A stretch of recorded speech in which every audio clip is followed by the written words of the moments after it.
존경하고 사랑하는 구독자 여러분 반갑습니다. 천만전자입니다.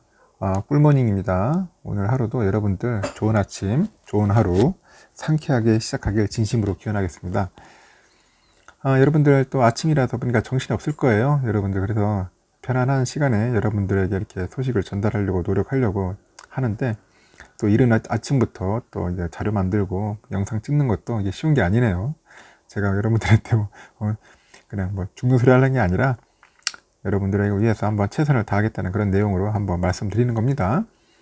이번 시간에는 여러분들 삼성전자, 인텔, TSMC 지금 각축전이에요. 지금 솔직히 말해서 서로 이제 피 터지게 싸울 수밖에 없습니다. 삼성전자, 인텔, TSMC 이 세 기업이 이제 어떻게 싸워야 할지 이제 참 난감합니다. 근데 이런 경쟁을 이제 부추기는 사람이 있어요. 바로 누구냐면 이 바이든이에요. 바이든. 바이든 아주 고수. 내가 볼 때 은근히 부추겨 가지고 미국 쪽에 뭔가 좀 나름대로 뭔가 좋은 쪽으로 끌어올리는 것 같아요. 미국 산업을 한번 일으키려고 하는 그런 야심과 속셈이 있는 것 같습니다. 일단은 59조 원이에요. 59조 원의 이제 지원금이 있는데 이 미국 반도체 지원금 과연 어디로 갈 것인지에 대한 상당한 또 궁금증이 또 일어나고 있습니다. 왜냐하면은 미국 행정부의 반도체 산업 지원 규모가 한 59조 원 수준에서 확정될 것으로 보이거든요. 이르면은 이번 주에 관련 법안이 공개될 것이라는 관측이 나오고 있어요. 근데 해당 지원금을 두고 아까 삼성전자, 인텔, TSMC 사이의 경쟁도 이제 심화되는 겁니다. 로이터에서 미국 내 반도체 생산과 연구개발 R&D죠. 촉진하기 위해서 향후 5년간 520억 달러, 59조 원을 지원하는 내용을 골자로 해가지고 법안이 미국 상원 발의가 임박했다고 이제 보도가 되고 있습니다. 이날 로이터는 미국 상원 의회가 여야 간 협상을 통해 가지고 중국을 겨냥한 자국의 반도체 생산 역량 강화와 자동차용 반도체 부족 사태 해결을 위한 법안을 마련해 왔거든요.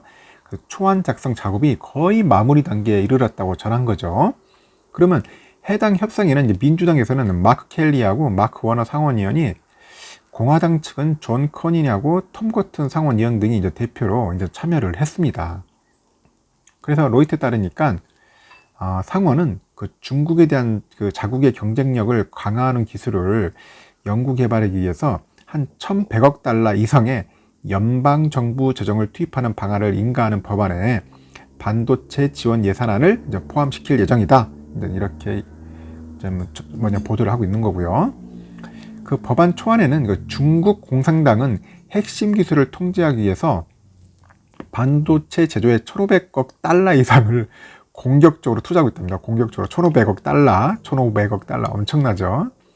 미국 역시 이를 이제 신속하게 이행하기 위한 자금을 이제 시급하게 제공할 경제 안보적 필요성이 있다. 이제 설명하는 겁니다. 아니 공산당이 저렇게 하는데 이거 미국이 가만히 있으면 되겠습니까? 그럼 미국이 당할 수밖에 없는 거예요. 지금 잘못하면 코피 터지는 거죠. 하여튼 참 상황이 만만치가 않아요. 그래서 이제 앞서 지난 2월 24일 날 바이든 미국 대통령이 향후 100일 동안 핵심 산업의 공급망을 점검하고요. 강화할 방안을 마련하라는 지시를 골자로 하는 행정명령 14017이에요. 14017호. 14017 14,017호에 이제 서명했어요. 사인했고 이제 미국 정치권의 관련 논의가 이제 본격적으로 이제 시작이 됩니다. 이 해당 명령은 반도체나 배터리, 히토류, 의약품 등 4개의 핵심 산업 품목과 국방, 공중보건, 통신기술, 운송, 에너지, 식품 생산 등 6개 전략이 있어요. 전략 산업이 포함됐는데, 여기서 특히 이제 세계적으로 극심해진 반도체 공급 가뭄으로 조달이 어려워진 자동차용 반도체 수급 문제를 시급하게 해결할 것을 현재 요청을 하고 있어요. 반도체.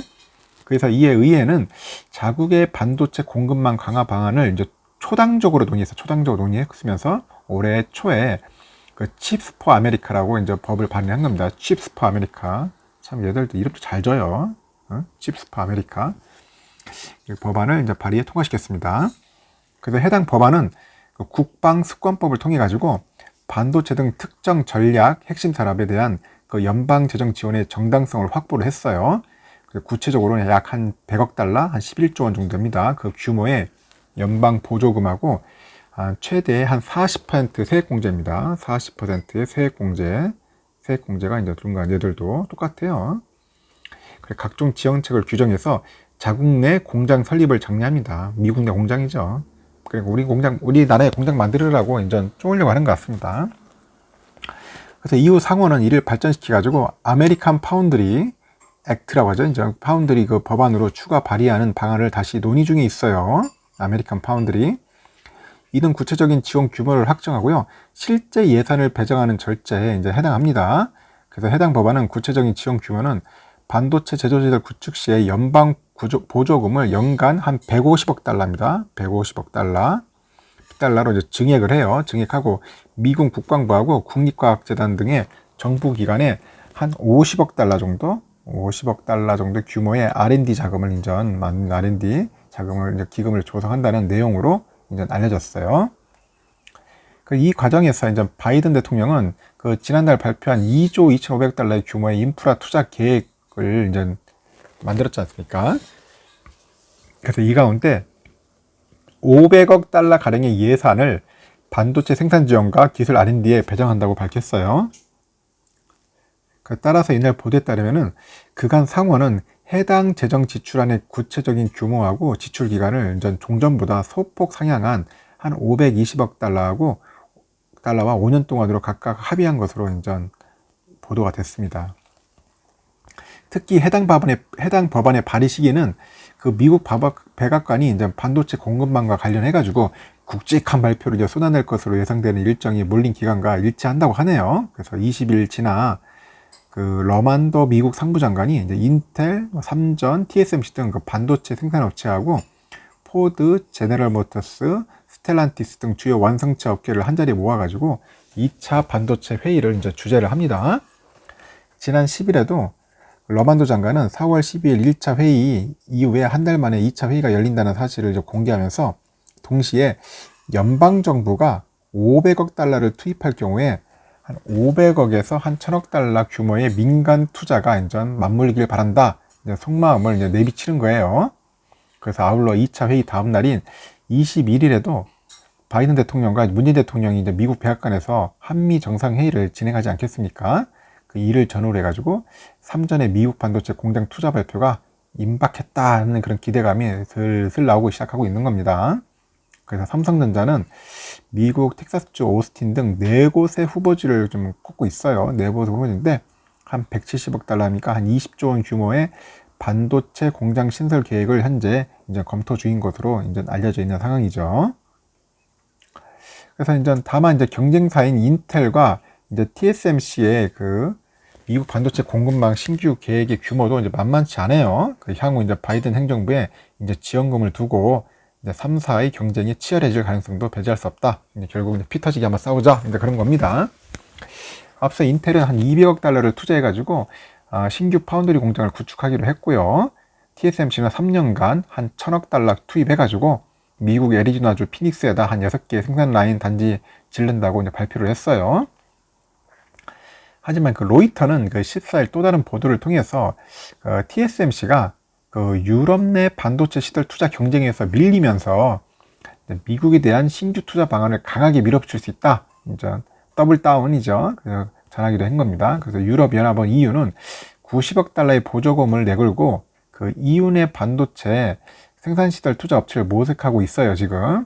여기에서 당초 TSMC는 유력한 후보자를 꼽혔는데 인텔이 참전하면서 논의가 약간 틀어졌다는 그런 이야기가 흘러나오고 있습니다. EU의 경우에는 최신 공정 시설보다는 그 자동차용 반도체 생산 규모를 대폭 개선할 구형 반도체 생산 시설을 원한다는 점이 크게 작용한 것으로 보이는 것 같습니다.